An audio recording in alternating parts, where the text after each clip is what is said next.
If you or someone you know has diabetes, you may have built up an extra supply of test strips and lancets. That's where we come in. We'll buy the supplies that you don't need and resell them to those in need to prevent waste. Help us make diabetes management more affordable. Visit us at teststripswithaz.com.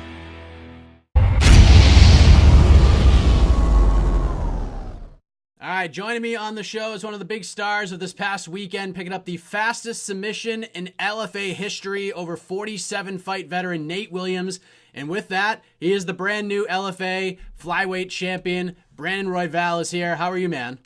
I'm doing pretty good. Yourself? I'm doing great. I mean, what a way to make a statement on UFC Fight Pass. Without the UFC on over the weekend, it enhanced your performance even more, in my opinion. How does the win and the way that you did it feel 4 days later? Oh man, that was like that's kind of what I was just like all about, is just going in there and trying to make a statement. I knew I couldn't go in there and win a decision. I knew that wasn't an option for me. I knew that it would do nothing for my career to win a decision. I mean, it'd be a belt, but other than that, it would do nothing to catapult my career at all. So I knew I had to go out there and make a statement, and yeah. Is that belt as heavy as it looks? It is really heavy. My manager told me to carry it. I'm not trying to Colby Covington this. My manager told me to carry this in the video, and I was like, all right. But, like, I'm a flyweight, man. I'm not the strongest motherfucker. So this is like a full workout for me. So if I start turning red or something, just let me know.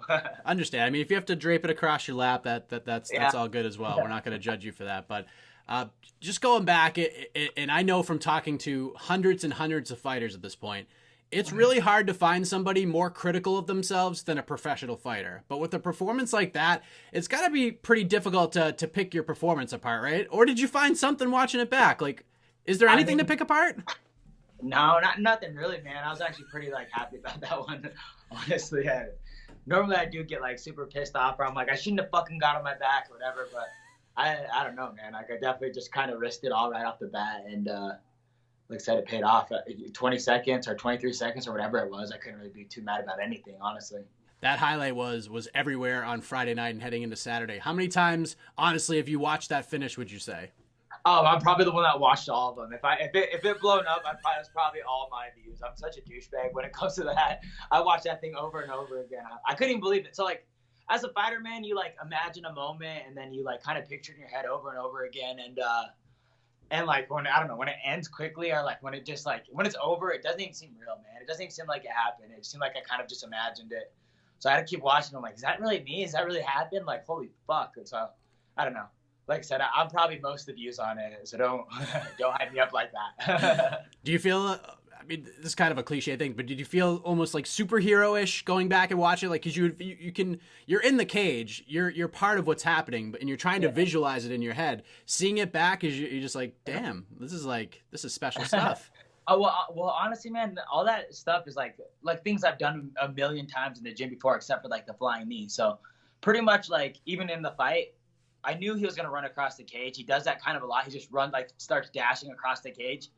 And I knew, I was like, all right, I'm either gonna have to circle right off the bat, or I'm gonna have to meet him right in the middle. Because I was like, as a long range fighter, especially having that height advantage, I knew I was gonna have to stay long, and I couldn't be trapped up against my own corner like that. So the whole entire time, like the day before, I was like telling everybody, I'm like, all right, I'm just gonna have to circle, man. Like right off the bat, I'm gonna circle because he's gonna run right after me. And then like right before the fight, I'm like, fuck it, if he runs at me, I'm meeting him right in the middle. And so when I threw that knee and he went down, I'm like, oh shit, and like it was just like turned to one of those moments. I wouldn't know if it was a superhero moment, but it was like, oh shit, that worked out well, like I guess. Nailed it.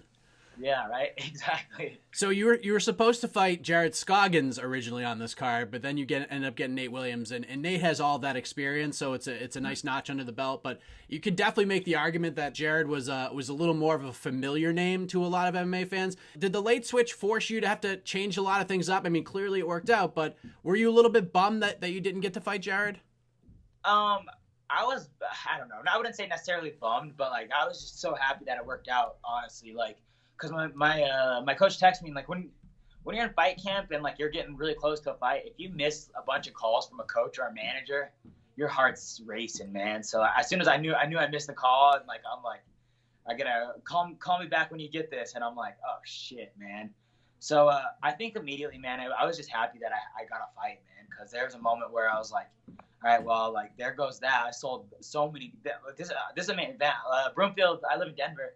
Broomfield's like maybe 10, 20 miles out of Denver. So it's a nothing drive for everybody. So like my whole family, my friends, my coworkers were there, man. Like pretty much everybody I knew, man. It was like a nice little reunion for me. Were there. So I was just excited that I had a chance to perform, man. It wasn't anything that like, as soon as Jared was out, it wasn't like I was super sad that he was out or anything specific. I was just happy that someone stepped up because I didn't think I was going to get a chance to fight. And even not until like the weigh-ins, I was just like sure that was going to happen. Or until like, I think I found out he was in town. I was like, for sure, like, all right, he's definitely going to show up to this fight then. But before that, I had 4 people pull out. So I was just like, this is destined for me not to fight. Like I wasn't supposed to fight this day. So I just kind of had that going through my head. You mentioned your coach, Mark Montoya, over at Factory X, and that great team over there. And the gym was well represented on this card. I think there were 7 Factory X fighters on this card Friday night. Yeah, there were 6. There were 6. So as a guy in the main event with all those other fighters on the card that you train with, what is that like for you? Are you watching all the fights? Or are you trying to try to separate yourself from that? So I think so. I've been in the main event the last couple of fights, and if not, like I was like very close, like the co-main event or something. So beforehand, like I used to like just watch and then get hyped up, or if they lost, I'd freak out. And like I think the last 2 times I fought as a main event, I had to just separate myself from them, man, which is like something really hard to do. I've known these guys forever, man. And like we train together, we shed blood, sweat, and tears, and all that stuff, man. We chasing the dream together, and I don't think there's enough to say like what that bond can do as you and your teammates, you know. But as far as like before that fight, man, and before like those fights, I had it separated. Like I couldn't even watch my teammates fight this time because I get so emotionally wrapped up into it. And like I don't know, it's something that I've learned as like I've gotten a little bit more into my career, and now that I've like main evented a few events or on the very like almost one of the last fights, no matter what card I've been on, locally or regionally or whatever I'm fighting at. So I think these last few times I just kind of had to separate myself a little bit more. These last 2 fights especially, and just not watch what's going down or just not worry about their outcome because it affects me majorly going into there. Beforehand, I would worry about everything, man. I couldn't even focus on myself before that. And I'm just so wrapped up on like what happened to my teammates and like watching every fight and then going out there. Sometimes I'd go out there with my hands wrapped and gloves on. And like, I got to go watch him fight. Like I can't miss this, you know? So this is the first time I had to like separate myself, or second time I had to separate myself completely. And like I said, just be in my own zone and just have to worry about myself, which is super hard to do when you love these people, man. And like they're your family, your friends, they're all of it, man. Like Factory X is a family for sure, man. So who had the better finish, you or Youssef? Youssef, man. Holy shit. That son of a bitch. I already knew it. I already knew like he is someone I watched because I knew he was going to starch that kid. I knew it. I knew for a fact that he was going to go starch that kid. So I was like, all right, I can watch this one. It was like right in between my, I think my striking warm up and then before I started my ground, I knew he was going to starch that kid first round. And you know what's funny is we were all, I think everybody in the back room predicted that was going to happen. We were all like watching over and over again. He was hitting that move in the back room over and over again. They're drilling it back there.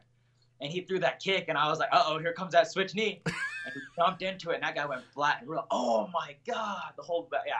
So Youssef had the better finish, that son of a bitch. But he should have, man. I expect nothing less from that kid. That kid is going to be doing that to everybody at 135.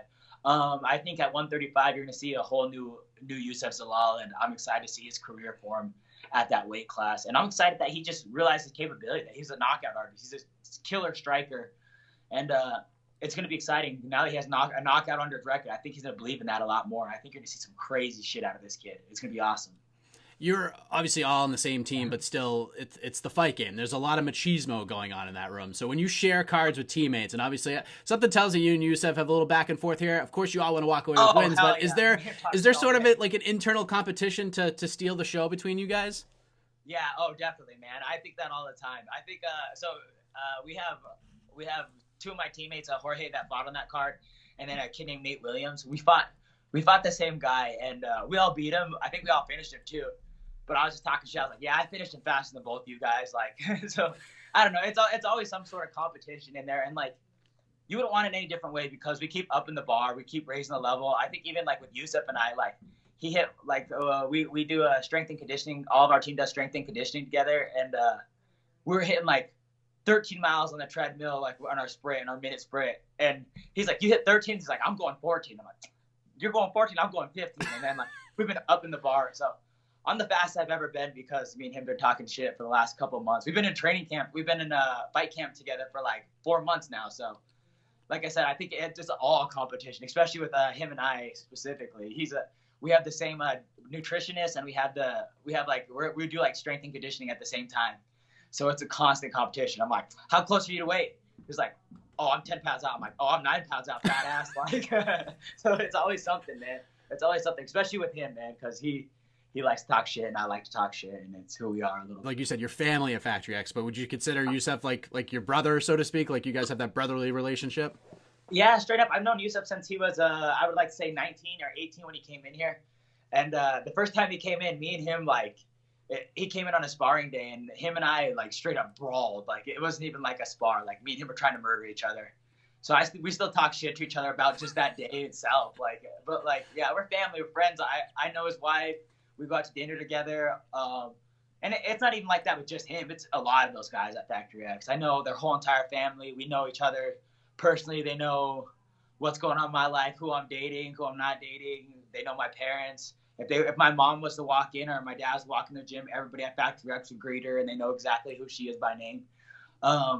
It's a different environment over there, man. It really is. I'm a Factory X product, man. I've been training with the Markman Toys since I was a little kid, and I've been training at that gym since for a long ass time, man. And so I never knew anything different about it. But you get guys come in from out of state, you get guys come from different gyms, and you get like a whole who are just like, wow, I've never had a team that's like an actual team. Like, so it's different.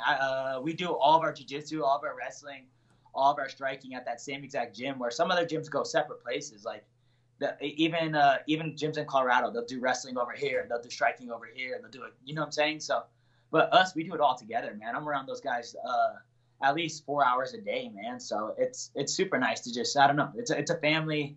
It's a family environment. I know everything that's going on in their life. I know all the kids, all their just everything about them pretty much. So it's cool, man. That's amazing stuff. And so I guess the obvious question here is what's next for you after that? Because most people would agree you deserve an opportunity to get that phone call to fight in the UFC. Like many believe, and we had a conversation on my panel show last night, that you're a top 15 guy in the flyweight division the second your pen hits the paper on that contract. And just spread that rumor, man. That's what I've been trying to say. You know what's really cool is I'm approved by my peers, man. I'm approved by I have flyweights. I had Matt Snell retweeting like, get this kid a contract, man. Someone sign this kid up. I don't know Matt Snell personally. Like, I don't know him at all. But as Matt Snell, man, me and him have the same fighting style. He's the most exciting flyweight there probably is in the UFC right now. So like I said, that means a lot to me, man. I'm approved by my peers. I'm getting tweets by UFC guys saying, hey, yo, get this kid a contract. I don't know if they, like I said, I don't know what else they want from me, man. You want to finish? You want people to finish? I have all first round finishes except for 2. I have 1 decision win in my career. I have a second round submission. That was the latest I went besides that decision. I'm finishing everybody, man. I'm exciting. I'm trying to kill people. I'm trying to get in and out. Like, I don't know, man. I literally did it exactly what a coach wouldn't want me to do against the guy that was gonna wrestle me. I assumed Nate Williams' strategy was probably to wrestle me, but I went out there. I started off with the flying knee, which is like, all right, sometimes that works out, but if it doesn't work out, I'm gonna end up right on my back, man. And then he caught a single leg or whatever on the way up, and I was just like, I went from being in a position where I could fight that takedown. That's an easy takedown to fight. But I said, fuck it, and I just tried to take his head off with a kick and then put myself right back in a bad position. I'm risking it all to try to make a statement out here.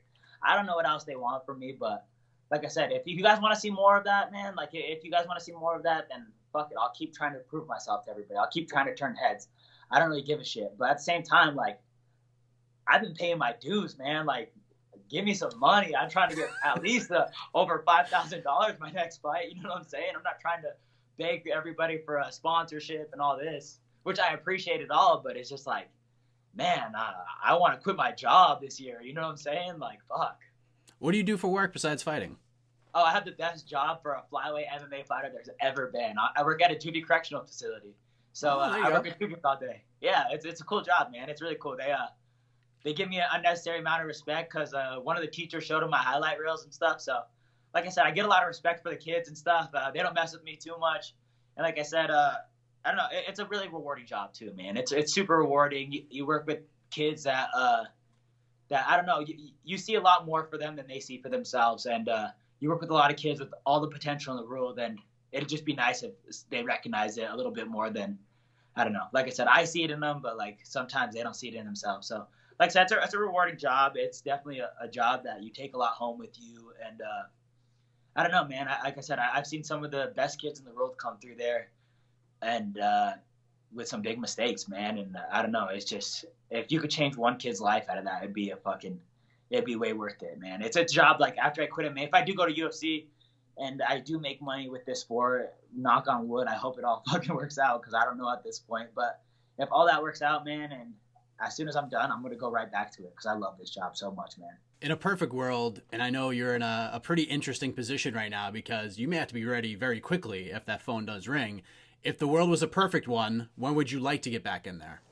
I would want to get back in there as soon as possible, man. I mean, I've battled, like I said, I've faced a lot of injuries from that fight, man. So right now I'm going to probably take like a couple of weeks off and just try to heal my body completely, and just work on my recovery, and work on like my physical therapy and stuff that I need to work on with all that.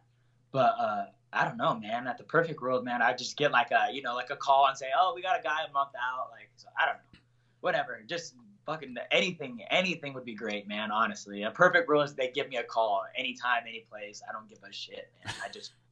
I just want some recognition, or I just want to get some money. I just want it all to work out, man. I guess is really what it is. I just want it all to work out for me. Have you sort of sized up the division currently in the UFC? Hell yeah, man. I've been sizing these guys up since I was a little kid. When the flyweight division became a thing, man. But like until then, man, I was like, I don't know.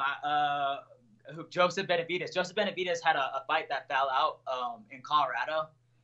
And like I was texting my manager at the time, and I was like, give me that fight, man. I've only been dreaming of fighting this guy since I was fucking 15 years old. I've been watching this guy in every fight since I was 15 years old. Like, it's like, I know everything he's going to throw at me. I've watched every single one of his fights 100 times, man. Like, I don't know, like, so yeah, everybody in this division, man. I know everybody. I know every single person. I knew them before they got signed too. I knew Oscar Askarov before he got signed. I knew what's it, the new in or whatever his name, before he just got signed and fought Pettis. I'm mistaken that name. Like I said, I know all of them, man. I know every single person. I know the whole division, man. Before they gave me Nate Williams, or before they said Nate Williams or Jared Scoggins, I went through a lot of opponents. I went through Terrence Mitchell. I had Jerome Rivera originally, Terrence Mitchell right after that, Jared Scoggins right after that, and then I had Nate Williams. I didn't have to look any of those guys up. I knew exactly what every single one of those sons of bitches were. Or not even to call them a son of a bitch, but I knew every single one of those guys were. I knew exactly how I was going to fight him right off the bat. None of these guys surprised me. Like I said, I'm too nerdy in the sport, bro. Like, I'm a big nerd when it comes to this stuff. All I do is just Google fights. As soon as you hang up this phone, I'm going to be looking up who's fighting next. I have all the flyweights that are up currently in these next few months all sized up, ready to go, man. Who could possibly fall out? What's going to happen to me, So, I don't know. I feel like it's super important to, like, there are some fighters who separate themselves from the fight game. Like, they fight, they focus on the fights that they have, but then they don't really pay attention to the sport outside of that because they have all these other things going on. I think it's super important to be a student of the game. Like, you look at a guy like Shane Burgos. Shane Burgos is like a true student of the game. He's an analytical guy. He could break down any fight. I feel like there's some sort of middle ground that needs to be had. You seem to be more on the Burgos side of things. How important do you think that is to be a student of the game as well as a fighter? Oh, 100%, man. I think it's super important. I hear that all the time. There's like fighters like, oh, I don't watch the UFC. I don't watch these fights. I don't watch this. And it's like, you don't watch these fights? Like, you don't watch Bellator. You don't watch. I even know all the LFA guys. I know the 135ers. I know every single 135 on the LFA roster that's worthwhile, man. Because that's how important this shit is to me. There's a moment in time where I thought I was going to have to fight 35. But even before that, I knew every goddamn 135er on the way up. I know every 135er that gets signed. If you're around my weight class, I know who you are. I don't care if you're an amateur in Colorado or a fucking professional in the UFC. It doesn't matter. I know exactly who you are. All I do is look up this shit, man. I don't have a life. I don't have a fucking girlfriend. All I have is, all I have is this sport, man, and just a bunch of free time. So this is what I do, man. I don't know. Does Cejudo defend that title, or does he vacate it? What do you think happens? Do you think he fights again at 125?